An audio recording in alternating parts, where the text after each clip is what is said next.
Successful little test there looking at the pH. Now I forgot to note down the temperature. We have a temperature of 18 Celsius here in the Geeking Lab right now, and the pressure, should we need it, is 1005 millibars. There we go. So we are good.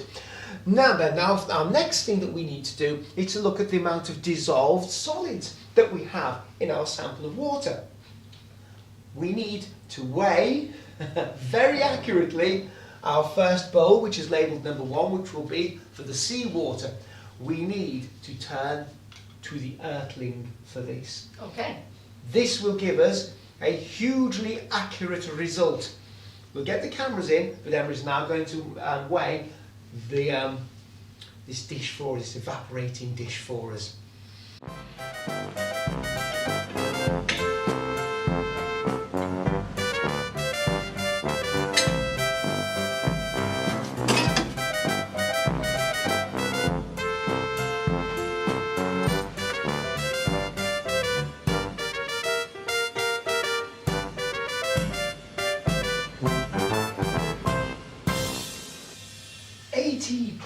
.26.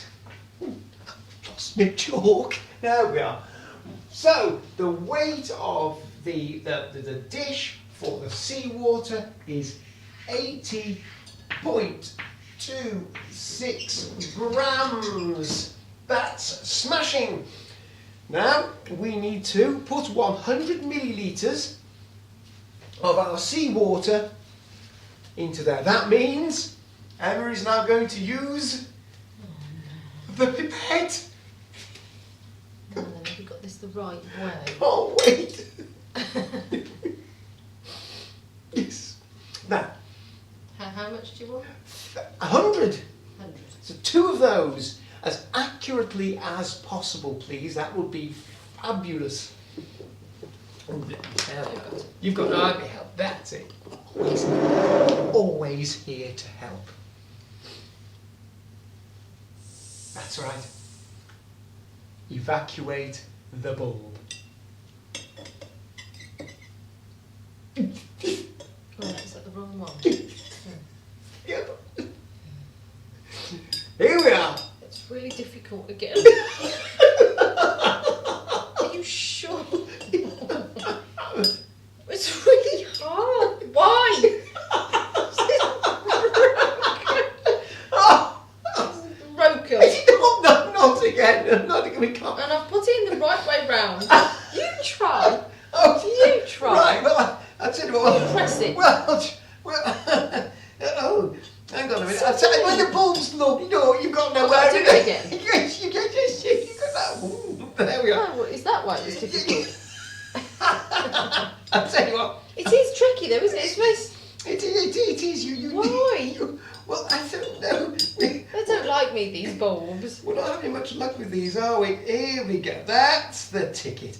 Now let's see how. Thank you. Okay. Oh, hang on. No, I need to get that down to the line because that. Oh, the edges of the meniscus. The meniscus. How's that? No, the bottom of the the bottom of the meniscus. That's that. Oh, it's.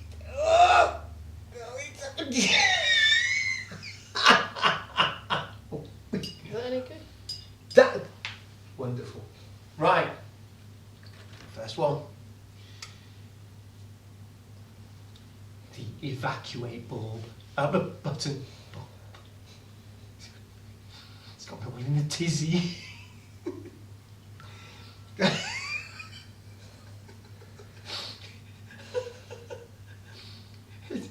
It's not a speedy thing, is it?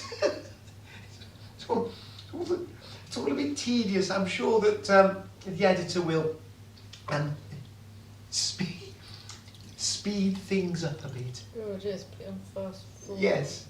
Try and get. I'm pressing it as hard as I can. Oh, right. Okay. Right. Now press as hard as you can. No, let's just take the top off. You take the top off. Yeah, that's right. There we are. That's it. Knock it off. I could just see it put the Bunsen out. Right, here we go again. Do you want me to? There we are. That's right. Now just get that little bit out the end. There we are. We're going for super. I will if I can get this off. Super accuracy here. Can't get the thing off. Get off. I can't get it off. Oh. Well, can you? Oh, hang on. Oh, see, right. Hang on. Hang on. Maybe I can if I do that. No. Pull it off. I'll tell you what. I'll pull it off. Oh, that's because you put it on so far. It's got further in than I ever thought was possible. No. Oh, dear. Is that why it was difficult? I don't. Okay, are we ready? Yes. Yes. Let's get evaporating. Then we'll move on while that is cooking. There we are. That's smashing. And in it goes. Wonderful. Now while that's cooking, we need to, we've already weighed this. Yes. Before the cameras were turning, we have weighed this. We know the weight of the flask and the bung. We're now going to do another 100 millilitres. No, with the pipette. Do we have to? Yes, it has to be accurate. You can't. Oh, isn't that awful? Oh, it actually's got on here. No, seriously. Well, I could just do it up to that. No, you can't. It's approximately. We need to. Oh dear. No, we're not having that. Okay. This is supposed to be supreme accuracy to show to our viewers how we can determine the density of these water samples to, But this is so tedious. Yeah, well, we'll have some fast music going. I don't know, you're holding it on the bottom so it won't suck. It's not doing it again. I'm not this. Why? Why every time you do that it doesn't suck? Believe you me, it's nowhere near the bottom.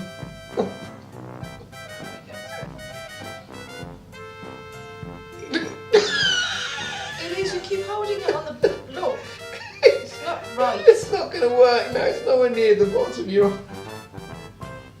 When this is filled, it's back to the earthling. And get an accurate weight. So we know the volume we've put in, exactly 100 millilitres. When we weigh this and subtract the weight of the flask and the bung, we will have the weight of water from which we can determine the density. Yes. Bagpipes! Voilà. So, Yes, we're weighing again. we are back to the earthling. Alrighty then.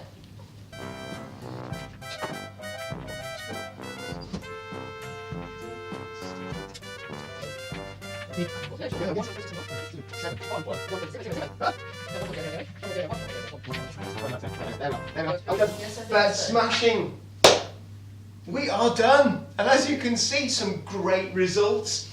We talked about the pH before, and we recognised that pure water has a pH of 7, the seawater was slightly alkaline at about 8.5, rainwater very slightly acidic at 6.2, river water slightly alkaline. There we are. Tap water and mineral water very neutral, as we'd expect. Now the next thing that we did was to look at the amount of dissolved solids, the total dissolved solids in there. Now let's have a look at seawater. Well, pure water, you'd expect nothing. Seawater, 32, we got 32.5 grams per litre of dissolved solids. Now you can have a look here. We'll get the cameras in, and you can see the amount of stuff in the bowl. You can very clearly see the amount of predominantly sodium chloride in here, and that's what makes up the ocean. Yes, precisely. There we are. So total dissolved solids 32.05. Rainwater, we got 0. Now that doesn't surprise me. We went to great care to collect this rainwater to make sure that it was totally uncontaminated. Moving on to river water, we got 1 gram, and you can see as we move the cameras in here, I don't quite know what that 1 gram represents, but it's very brown, whatever it is. So if that indicates the rivers around here are not so sparkling, or what? I don't know.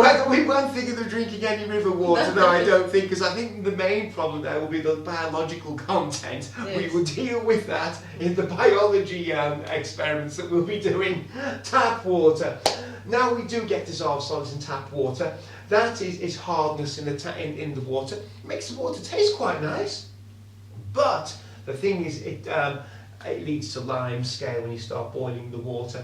And it also means that washing is a bit of a problem if you're going to use soap. Yes, because it just creates a scum. This, the mineral water. Now that's interesting.